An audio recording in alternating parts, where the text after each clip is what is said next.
Good afternoon, everybody. Happy Sunday here on the Hoops Hour. I am the big man on campus. Hope you're having a great morning. Nothing like Sunday mornings. As I get older, I like Sunday mornings more and more. I enjoy kind of just laying, in bed, drinking some coffee, watching a little Premier League or whatever.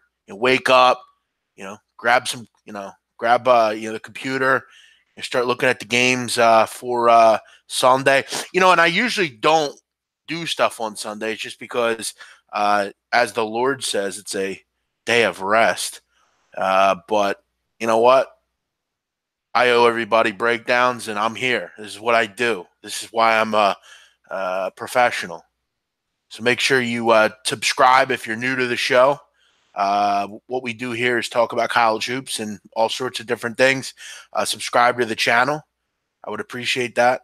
And make sure you like it as well. Tell your friends, tell your family, tell anyone you think might like this. And guys, again, I know this is spontaneous. I basically put out a message 5 minutes ago. Hopefully people will see this show and maybe I can at least help some of you guys.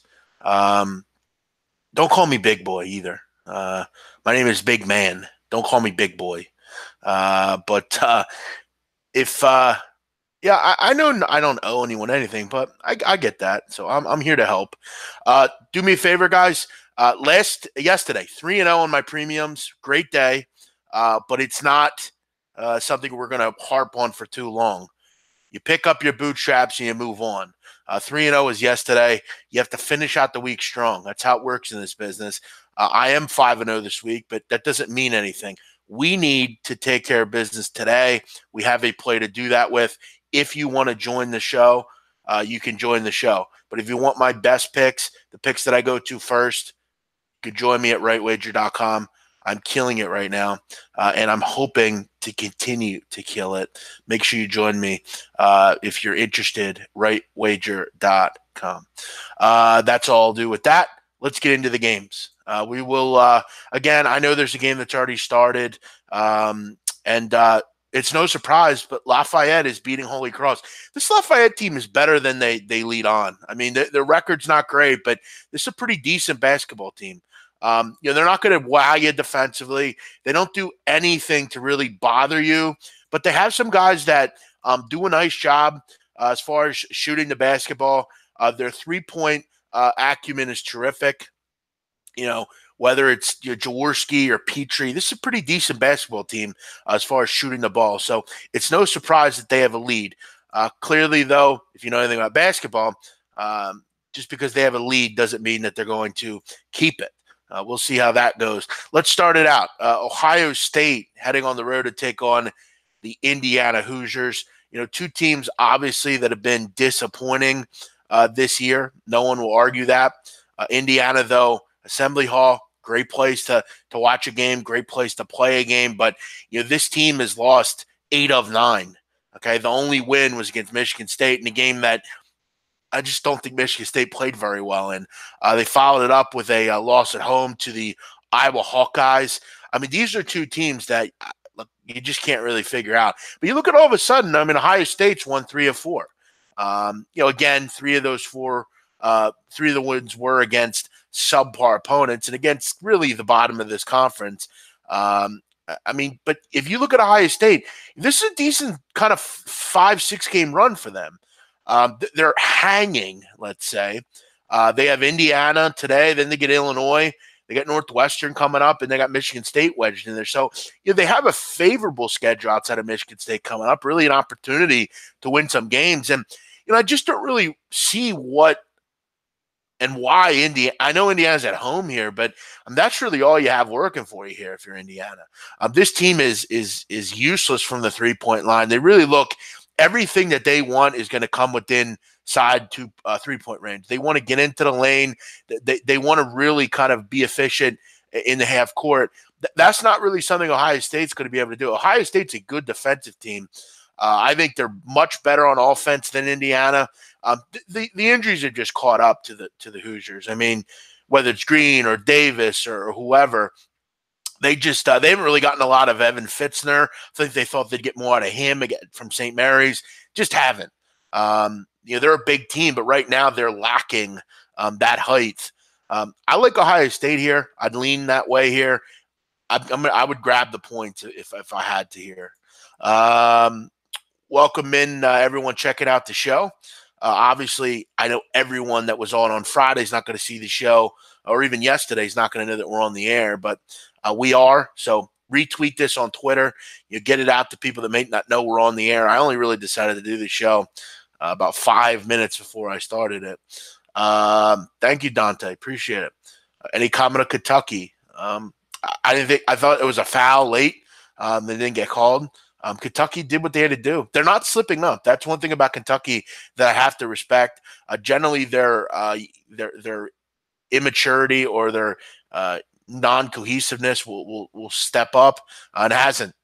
Reed Travis has been important for them. They've looked great. It's been impressive. Let's keep it moving. Niagara and Iona. I'm going through time here. I'm going with the 1 o'clocks first. For many of you that know me, I hate this conference. I think it's one of the worst in the country as far as good basketball. I think it's ugly to watch. Every team in this conference stinks. None of them ever win a tournament games. And generally they go to the tournament and get absolutely fucking wrecked because they're not good. This conference is bad basketball. It always has been and always will be. And to me, I don't recommend betting on it. Just not really for me. Niagara and Iona. Niagara coming off a fucking wreckage against Marist. They got destroyed in that game. Now they're back on the road at Iona. Look, for anyone that knows me, they know I don't like Iona. They're not a very good team to me either. I talked about Iona in my midseason review. I talked about their issues with experience. They don't have very much continuity. They have very little bench, and they really don't do anything well. This is just going to be a mishigas of a mess of a game, probably. If you're laying 6.5 with Iona, I think you should get your eyes checked. It's not really something I'd want to do. It's a pass. I'm going to further report to all of you, don't bet on this league. It's not any good. Stay away from it. That would be my best advice to people in this conference. Joe M., a very nice comment from him on Twitter. I appreciate that. Thank you, Joe. 845, 846, Canisius at St. Peter's. St. Peter's, for anyone that's new to the game, is in North Jersey. Canisius is in Buffalo. So not the easiest trip here. This is generally a very close conference for the most part. Most of these schools are in Jersey, New York, Massachusetts, Connecticut, that kind, Albany, that kind of area. Canisius kind of out of the way. Tough trip for that group coming into St. Peter's. Listen, St. Peter's really doesn't do anything well. Nothing. This is not the team from a year or two ago that we remember that was a stifling defensive group. This isn't that team anymore. They're not good. Shaheen Holloway has a tough job here. They've lost 4 in a row. And the truth of the matter is they're just not good enough offensively. The 2-point defense has been good, but they've been lacking against the 3. Problem for Canisius, though, they don't really shoot the 3 ball very well. So neither team, I think, is going to be able to score in this game. Canisius really doesn't do anything well against St. Peter's inefficiencies, and I don't think St. Peter's is really ever going to do anything offensively to really bother Canisius. So this should be an ugly game. I would imagine both teams have some trouble scoring. You look at the number here; it's 131.5 for a reason. You look at Canisius, added to Kai Molson. There's just not much talent in this team. This isn't a team with Billy Barron on it anymore. Most of their points generally come from the 3-point line, but they're just not very efficient from it. So I think this is an ugly game. Pace with St. Peter's is going to be very slow. You look at every time they have the ball, they're going to have the ball for 20 seconds. I mean, we talked about it the other night with Siena and Manhattan. When you have teams like St. Peter's that are very inefficient and they hold the basketball, there's just not a lot of time for possessions. And again, a clock, the one thing it does, well, actually it does 2 things. It stops and it runs. And with St. Peter's having the ball, it's going to do a lot of running, and there's not going to be a lot of stopping. This team takes forever with the ball. And generally, other than like at least Siena, they're somewhat efficient. St. Peter's is not efficient at all. I think the one nice thing here, though, is this St. Peter's team is really, for the most part, pretty young. They're only averaging about a year and a half as far as experience. They turn the ball over at a high rate. That's one thing I think quick hands Canisius can benefit off of. Both these teams actually do a nice job turning you over. That's the only concern you have for an under here. Maybe a few runouts. You get 5 or 6 runouts, and those are runouts you wouldn't normally get. Could be kind of an issue, but that's the only thing that would keep me off and under here. Should be an ugly game if I had to look at it. As far as let's moving on here. Thanks for the great comments here, guys. Always appreciated. Again, guys, this show is very simple. I will give you the play that I think you should play here. If I don't give an opinion on an over or under or a side, I don't have any interest in it. What's up, Simone? Thanks for joining us. Why be doing a March Madness breakdown when the brackets are set? Of course I will. In fact, I'll have many good people on to talk about it as well.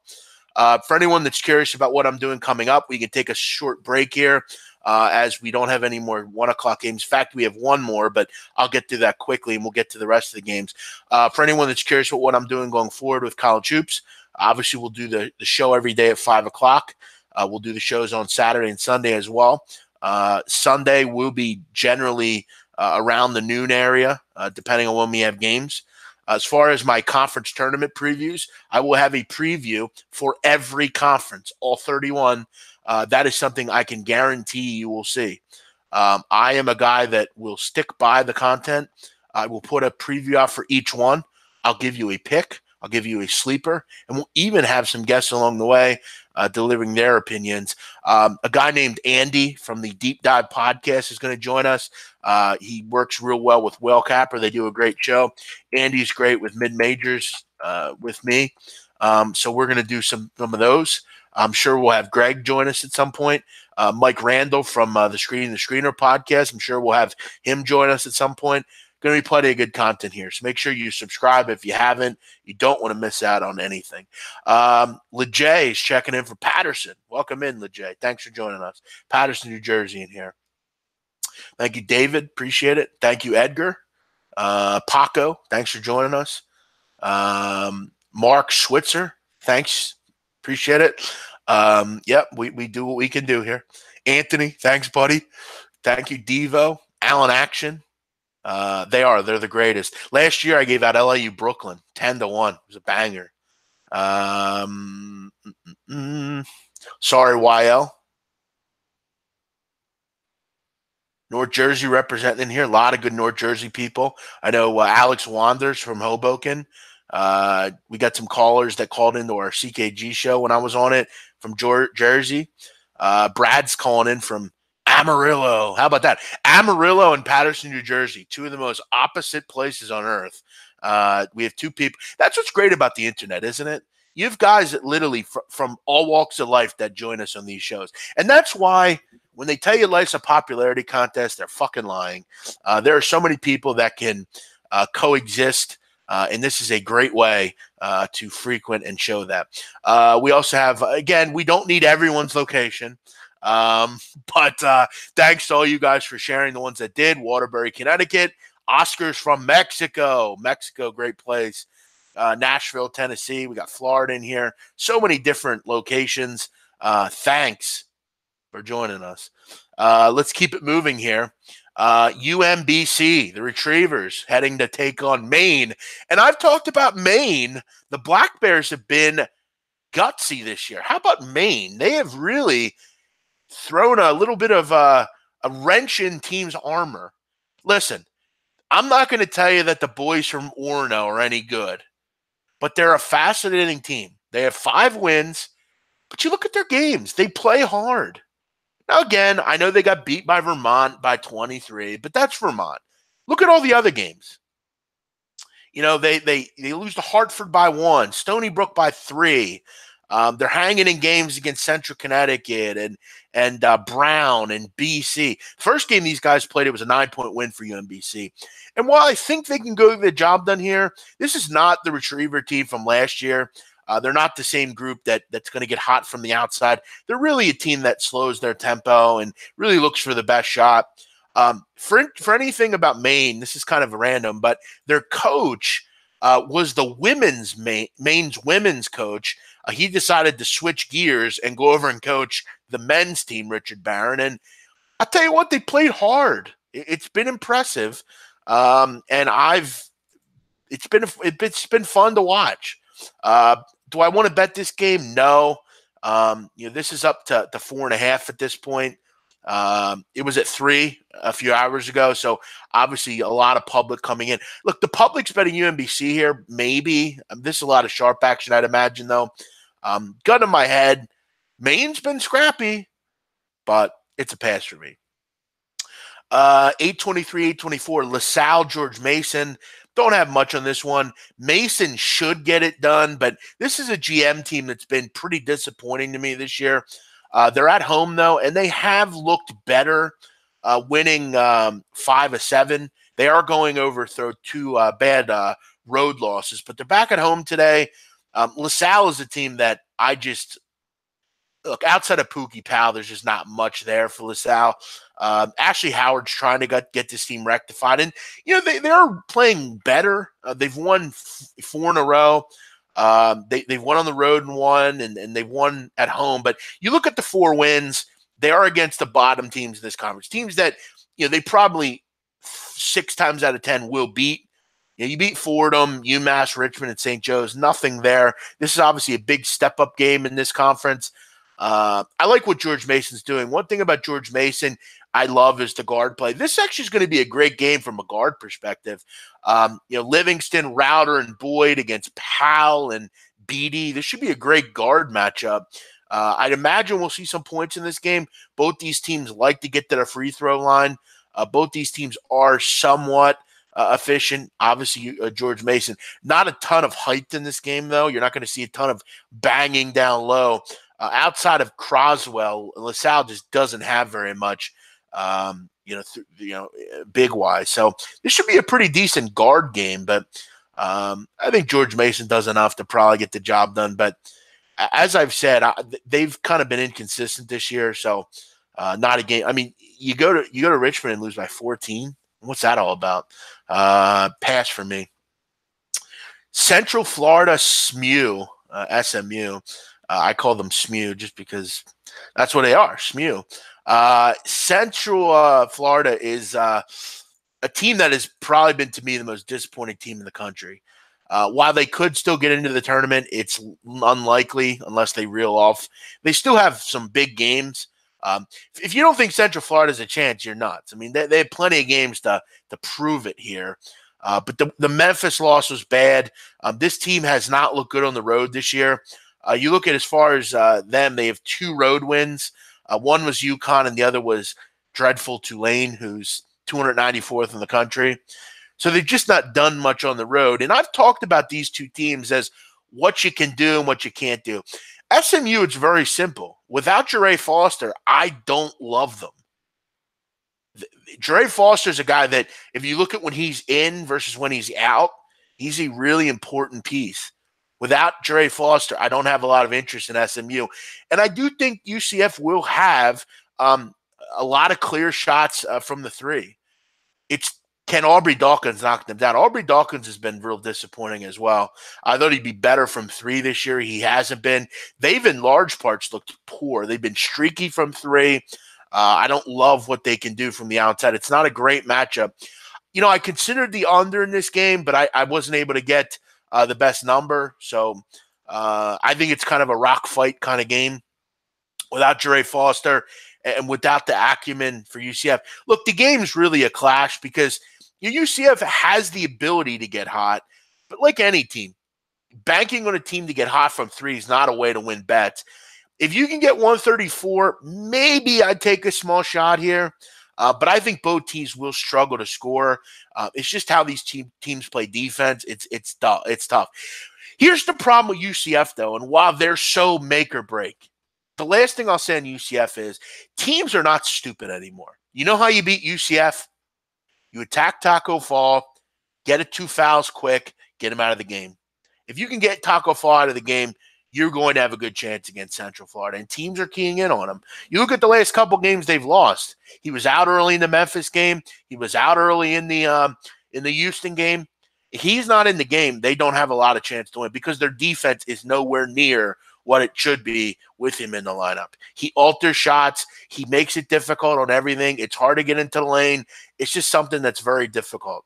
Without him, and teams are keying in on that. Thanks for joining us, Ryan. Captain Kirk's in here. C-Mac, appreciate it. John Finks in Fort Wayne. How about that? The UK's in here. Awesome. Amsterdam. How about that? That's very cool. Very cool. We have Gdansk in here. Gdansk is in Poland, for anyone that's curious. MC's from Gdansk. How about that? We Poland in here. How about that? Am I going to the Sixers game today? No, I'm just going to stay home. I'm going Tuesday. And again, driving to Philly today and then Tuesday, it's just, a lot of driving. Plus, it's supposed to snow here tonight into tomorrow. I definitely have to go out and go to the store and do some things. So, I'll see LeBron eventually. But I'll be there Tuesday for the Celtic game. Yep, hit the thumbs up. Thanks.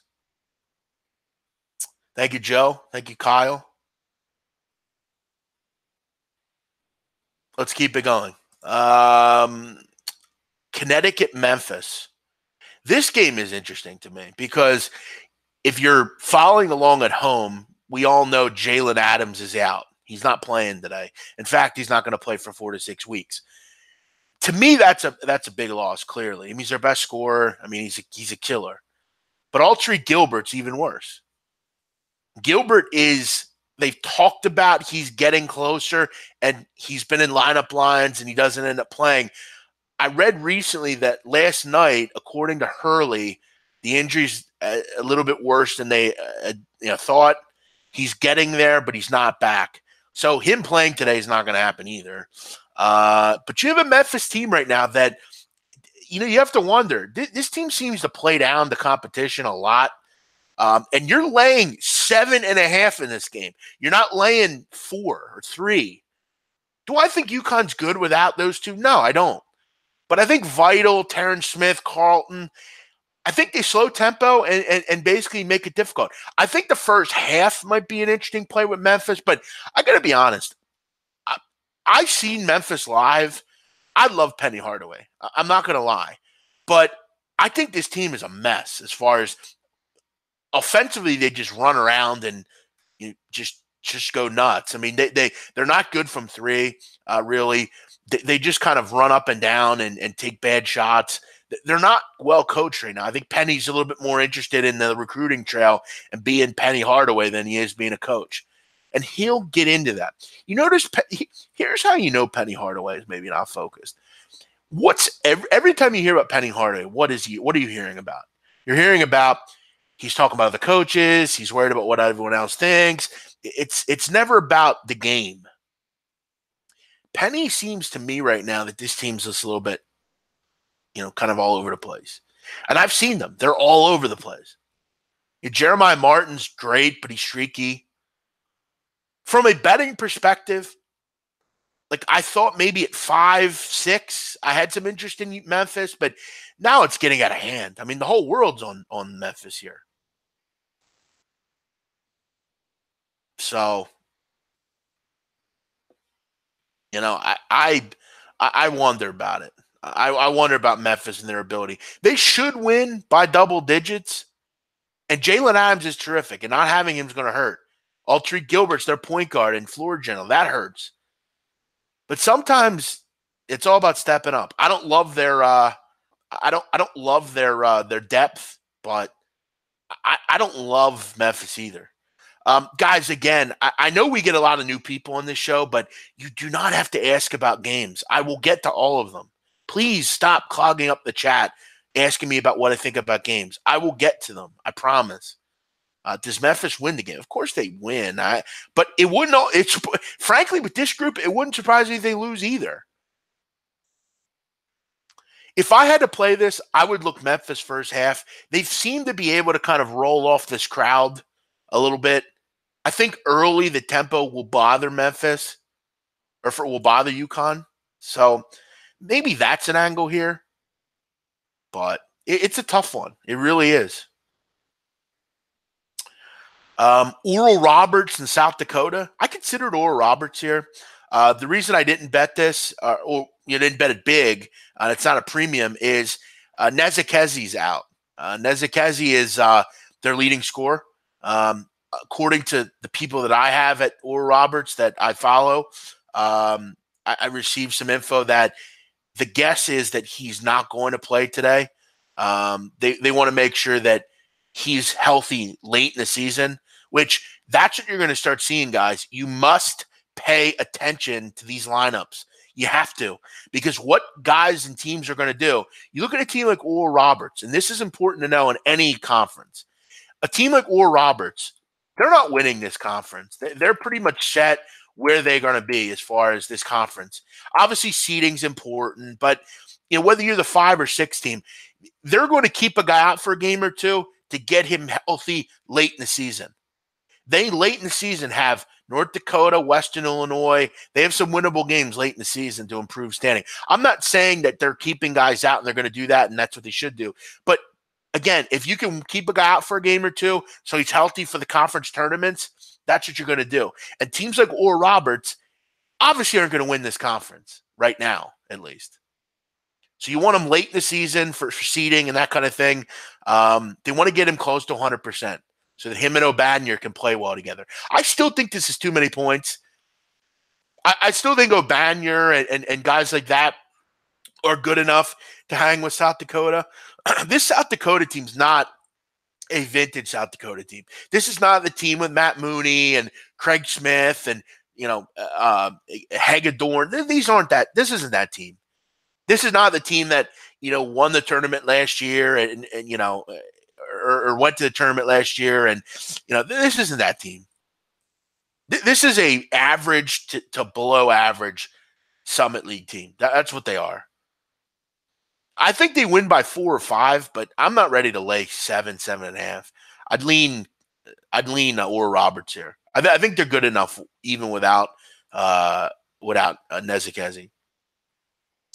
What else do we have here? A lot of people in here on a very spontaneous show. Thanks for joining us. My salutes to you. Thanks for the comments and the focus here today. Let's keep it moving. By the way, I'm rocking the BMOC ensemble from the BMOC collection. If you're interested in what I'm wearing today, let's keep it going. Sienna and Ryder back to this shit show conference. Look, I mean, again, if you want to go lay 7 with Ryder, go ahead. It's not something I want to do. A Ryder, for anyone who's curious, is in Lawrenceville, New Jersey. Sienna is on Long Island, so it's not. It's not actually. No, Sienna is not on Long Island. Sienna's where's Sienna? Sienna's in it's Long Island, I believe. Londonville, I believe it's Long Island. Again, I don't live in New York. I live in Philly, but I believe it's Long Island.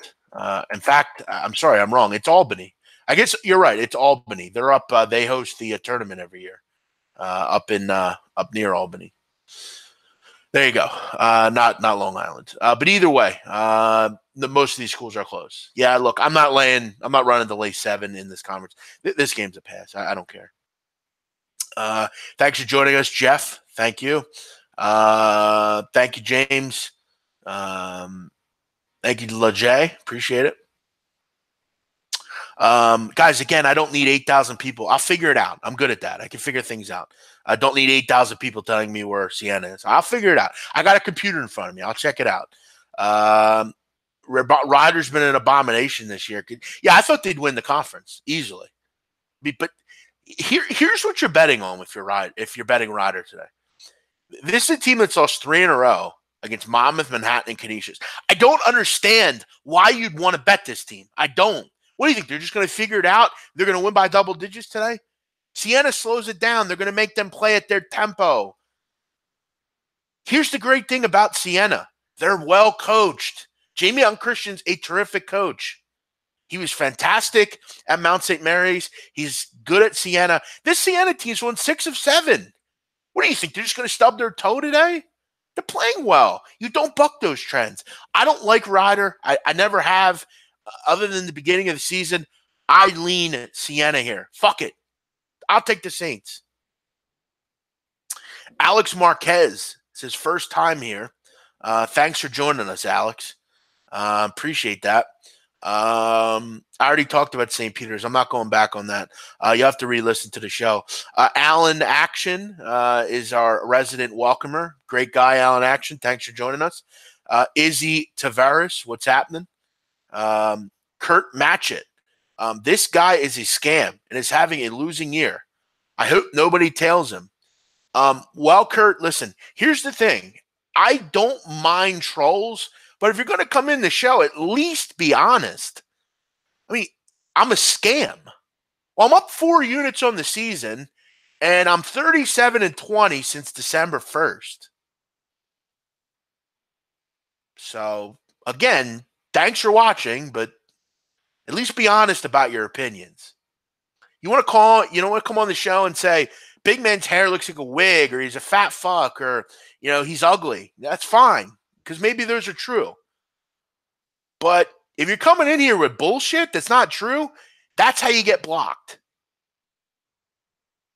I mean, seriously. One thing you can say about me is a scam is someone that creates a charity for cancer that doesn't have it, or says their kid's crippled and he's not to collect money, or says they're sick and they're not. I mean, that's a scam. If a scam is coming on this show every day, providing free information and giving out winners, well, okay, then I guess if that's a scam, then I'm not sure how that fits to me, but whatever. Thanks for watching, Kirk. Let's keep it moving. Body bag city today with this guy. Cincinnati, Houston. How about this game, guys? And I'll tell you what, if you ask me what the definition of this game is, it's a fucking rock fight. This is going to be a fun game to watch. If you like good, solid basketball, great defense, it's going to be a fun one. But I have some concerns for Cincinnati. The way to beat Houston is simple. If you have long, athletic guards in the perimeter, that's where I think they'll struggle in the tournament. They're going to have some issues because you look at their one loss. The 3 guards that Temple threw at them bothered them all night, Houston. Alston, Quentin Rose, and Pierre-Louis, all bigger players, all bigger guards, all guys in the perimeter that are long, 6'4", 6'4", 6'8". Cincy, while I like Cumberland, to me, I prefer him more in the 3 role. The guards that Cincinnati is going to throw at them, I just don't think they're going to be as effective. Houston should have a major advantage at the guard position. You look at Broom, Justin Jennifer, Logan Johnson, all those kids are undersized. Now, I know Keith Williams will be your 2, and he's 6'5", but this Cincinnati team also has trouble just due to their length and the way they defend with 3-point defense. You look at Cincinnati, 266 in the country against the 3. I think Houston at home, I think they're the better team. I think this is a tough game. I think this game comes down to the wire, and I think it'll be a fun one. But I think Houston finds a way to win by 4 to 7 points. I think they cover. And at 4.5, it's down to 4.5. I lean that way. I don't love Cincy on the road, but they've done a nice job lately getting the job done. These are two great teams, and this is going to be quite the game. Generally, these are rock fights. Generally, it's first to 65 is going to win, and that's why I lean under. But I do have some concerns. Two things with Cincinnati in this game. Can they defend the three, and can their guards keep some of the real big boys for Houston down? This team's playing really well right now. They throw a lot of ball guys at you, a lot of good players. Corey Davis is terrific. I think they're the better team, and they're at home. So that's kind of what I would think about this one. Thanks, Rob Taz. Appreciate your watching. What else do we have here? Thank you, Canadian Capper. Appreciate that. Yeah, listen, my girl doesn't mind, and she's a 12. So, listen, all I care about as far as what my looks are is what she thinks. And she likes me, so my looks don't mean ugats to me.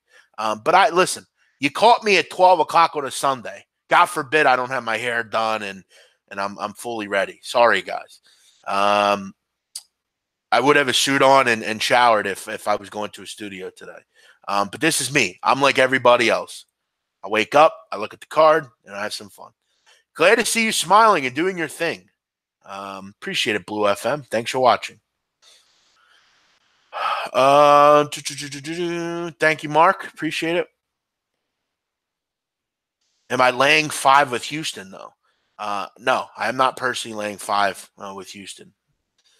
Let's just say I have an interest in that game. Let's just say that. I love the under in the UConn game. Yeah, I think that's a good point, George Young. You have to figure if Danny Hurley's smart, he will slow tempo. Could be ugly. Might be a good one. But you're losing value. That line was 157 at open. It's down to 153. Thank you, Mark. Yeah, I mean, I can't not really be transparent. I'm on here every day. I'm literally on this fucking channel 7 days a week. And before that, I was on another channel 7 days a week. It's pretty hard to not be transparent here. And that's what I always say, that I'm the most transparent person on the planet with this shit. Do I have any private plays today? Yes, I have one that I released about half an hour ago. Have I given my play of the day? No. Let's keep it going here. Loyola Chicago Valpo. Again, I don't have any interest in Loyola without Lucas Williamson. I think he's important to what they do. What he does defensively is just terrific. He's really their glue guy. And here's why defensive players are important. You look at Loyola, and this is a good tipping point for what I'm about to say. Loyola, their glue guy is Lucas Williamson, and without him, they've had issues this year. It's not a secret. You look at another team and what glue guys mean to you, what defensive players mean to you, what they mean totally. Grand Canyon. Grand Canyon is a team that just lost one of their glue guys. He's their defensive 3-and-D kind of guy. He's fantastic. Really does a lot of good things for them. And without him, they are not going to be able to beat the big boys in this conference. You look at these teams that lose these glue guys, that hurts. It hurts to do that. It hurts to lose those kind of guys. I don't like it. So I'm going to pass on Loyola altogether. Thanks, Izzy. Yeah, I hear it. Do I watch the Grammys? No, I don't. Not really. World Ranked. They say you're not transparent because you change your time frame of record keeping on the site. Is that true? No, that is not true. I've never wavered. I've always kept my record at 30 days regardless. I don't have control over my counterparts. I worry about myself at this point. That's all I do. I worry about what I'm doing, and that's that simple. As far as my record, I've always been transparent. When I was 0-9, you knew it. When I was 37-20, you knew it. Every record you have that I have is found at handicapperwatchdogs.com. I've never changed my record on that site, ever. Always kept it at 30 days. I'm not going to do that. When I'm doing good, you'll know about it. When I'm doing bad, you'll know about it. I have no reason to lie. I mean, I'm just not going to do it. What do I think about Man City shredding Chelsea? I think it was pathetic on Chelsea's part. City really is taking reins in this league. I think we all know what they're looking to do here. Impressive by City today. Illinois State, Missouri State. Again, you never know what you're going to get from Illy State. I lean with them today. I think they're talented, but you never know what you're going to get with Dan Muller's team. I mean, sometimes they look good, sometimes they look a mess. They're just lazy. I don't like the mental makeup of them. I just think they're weak. East Carolina, South Florida. Look, if you want to lay 12, 13 with South Florida, go ahead. I think East Carolina is pretty talented. I think they're better than people think they are. I like Isaac Fleming a lot. In fact, look, if you're laying this kind of number of South Florida, I mean, it's just not. It's not a winning combination for me. You want to lay 5 or 6, fine, but 12.5? Yeah, I'm good. Give me ECU. It's too high. Georgia Tech, Notre Dame, random ACC game on a Sunday. Should be close. Both these teams are kind of on level playing fields. We've talked about Notre Dame in the past. Lost a lot of talent last year. Have had injuries this year. That's been a problem. Both these teams are kind of on level playing fields. Whoever's laying points, I would fade. That's kind of the common thought here. Northwestern, Iowa. Talked about Iowa. I'm not a big fan of that group defensively. Northwestern's been very disappointing, but I didn't really think we'd see much out of them anyway. Chris Collins had lost some talent. You lose a guy like Lumpkin, a great defender.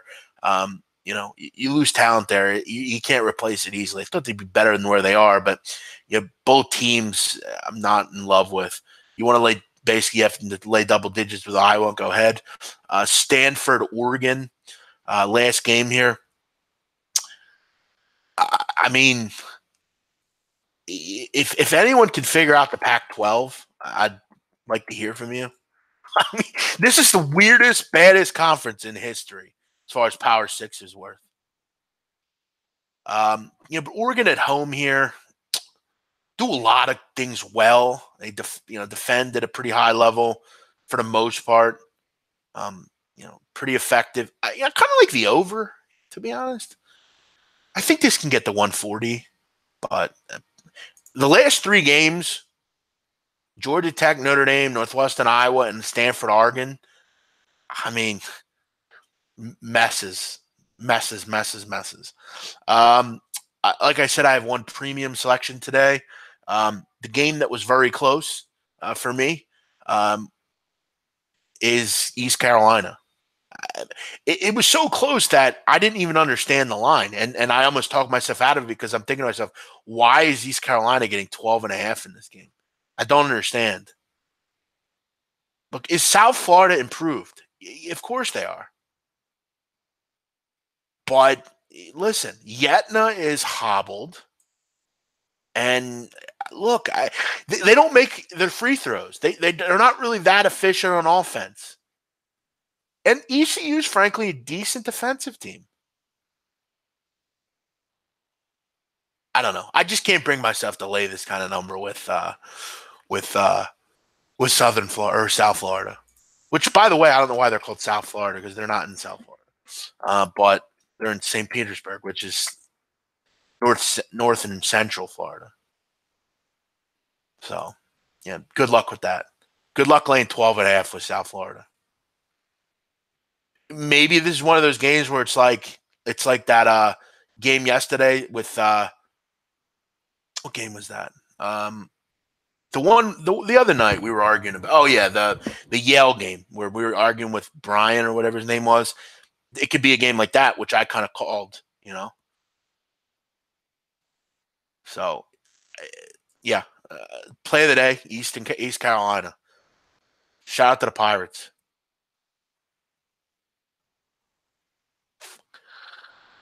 A couple comments. My website is rightwager.com. Tank Davis was an animal. Yeah, he was terrific last night. Really pathetic performance by Hugo Ruiz. Pathetic.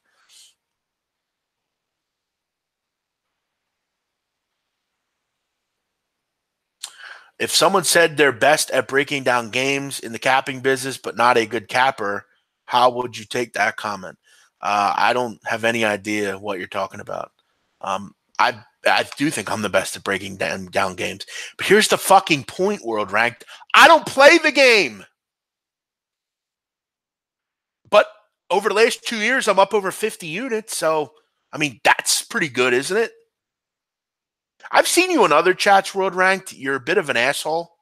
So your surprise in your comments here don't bother me really. That doesn't surprise me. He's talking about USF is undefeated at home. I believe that's where the line's like that. Yeah, the line's like that because I'm sure they were ever a double-digit favorite in any of those games. I'm sure that makes total sense. Yeah, I've seen you on other shows. You're just a shithead, so it's no surprise. My guess is you're the guy that has like 10 accounts. That just bothers me. The sad thing about Twitter is you can have as many accounts as you want, and they do nothing to patrol it. So, we like to entertain those guys, and we thank them for listening.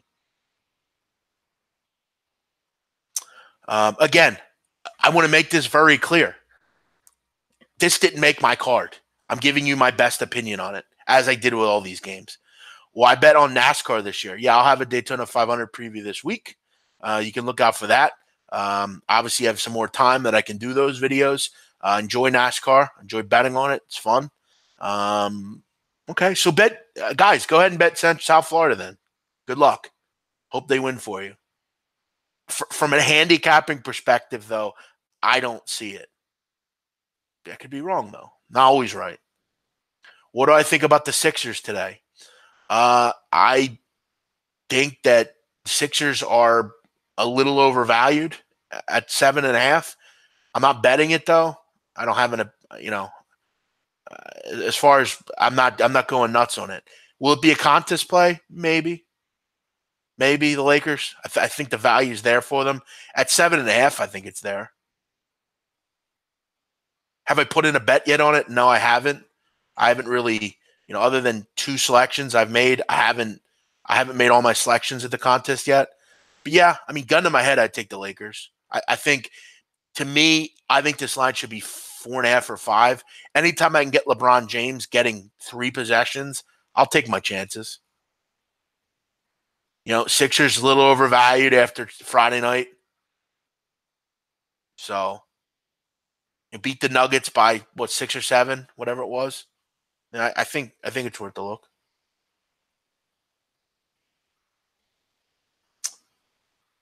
Is calling someone a crumb a Philly thing? Yes. We call people the crumb bomb, a crumb. Yes, that's a big thing here. And yes, world ranked would be a fucking crumb. How many subs do I have now? I have like about 3,000 or so.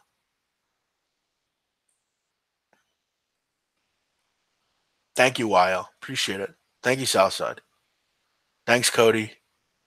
Thanks, Big Tom S. Yeah, the soccer show was great, wasn't it? A lot of great plays there. Celtics are sad lately. Yeah, it's fun to watch, isn't it? I love seeing the Celtics bottle it. And they come to Philly on Tuesday. It's going to be great. You blow a 29-point lead to the fucking Clippers. By the way, the Clippers stink, for anyone that's curious. They just fucking released everybody. Everyone that was traded.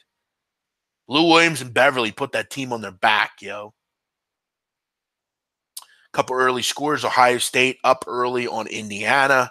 St. Peter's with an early 7-point lead on Canisius. Canisius looks to have some trouble here in this one. We said long trip for them. They're down 7 early. And how about Maine? Up 19-11 early on the Retrievers of Baltimore County. Lafayette holding a 8-point lead as well.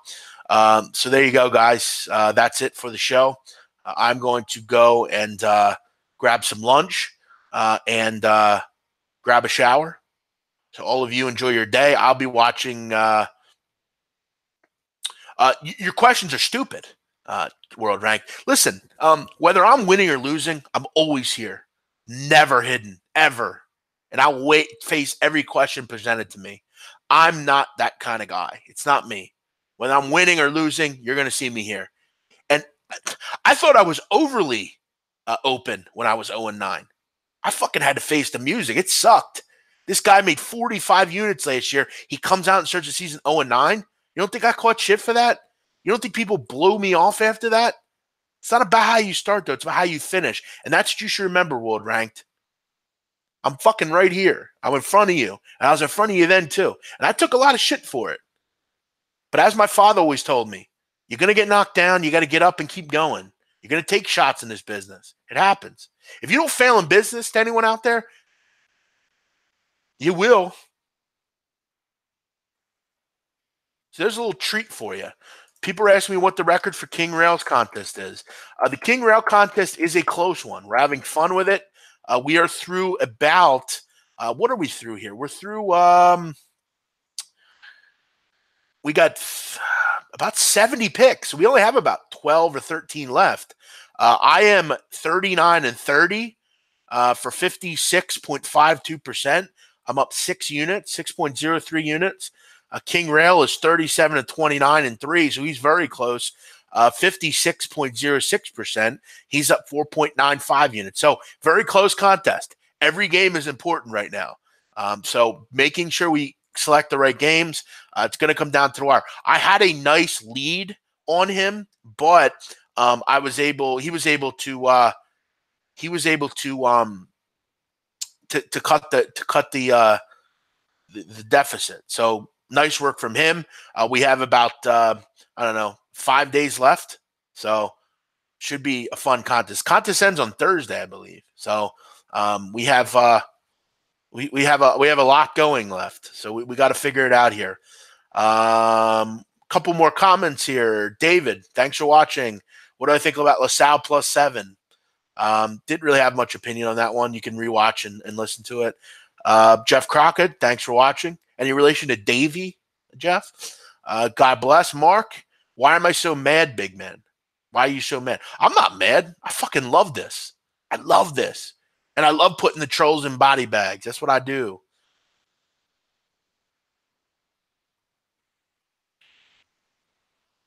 It should be Tupac, not Biggie behind you. Well, I'm not West Coast, so I don't have Tupac behind me. And no offense, but Tupac wasn't West Coast either. So I guess he was in a bit of a personality conflict.